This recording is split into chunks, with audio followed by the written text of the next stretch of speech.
Bonjour, lors de mon prochain cours, je découvrirai une nouvelle fiche qui sera utilisée lors de mon évaluation pour contrôler si j'utilise tout ce que j'ai appris et si je suis efficace dans la construction de mes points. Cette vidéo m'expliquera comment la remplir. Alors, comment se présente-t-elle? C'est une fiche individuelle qui me permettra d'être évalué durant mes 4 matchs. Tout d'abord, avant le début de mes matchs, je remplis mon nom, mon prénom et mon numéro personnel. Ensuite, avant chaque match, j'indique le numéro de mon adversaire. Puis, avant de débuter mon match, je n'oublie pas de donner ma fiche au camarade qui va m'observer. Quand ce sera mon tour, je vais aussi recevoir la fiche d'un autre élève.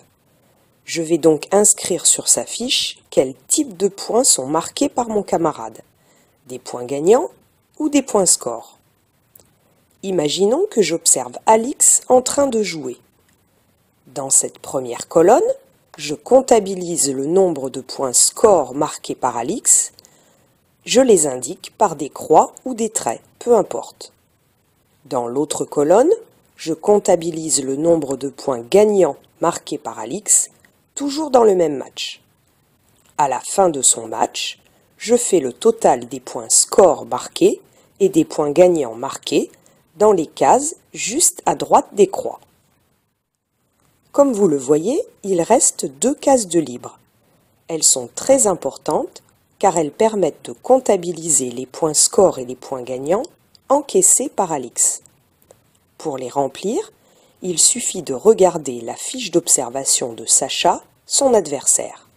Pendant le match de Sacha, un autre élève l'observait et a rempli sa fiche comme je l'ai fait pour Alix. Pour savoir quels points scores ont été encaissés par Alix, il suffit d'aller chercher le nombre de points scores marqués par Sacha et de l'inscrire sur la fiche d'Alix. Ensuite, je fais la même chose pour les points gagnants. Et bien sûr, l'observateur de Sacha fait de même en prenant les 2 chiffres d'Alix pour les noter sur la fiche de Sacha. Il est très important d'effectuer ce remplissage à la fin de chaque match. Durant le match, je comptabilise les points, puis à la fin du match, je fais le total des points marqués et ensuite je reporte le total des points encaissés. À la fin de mes 4 matchs, je vais récupérer ma fiche et faire le total de toutes les colonnes.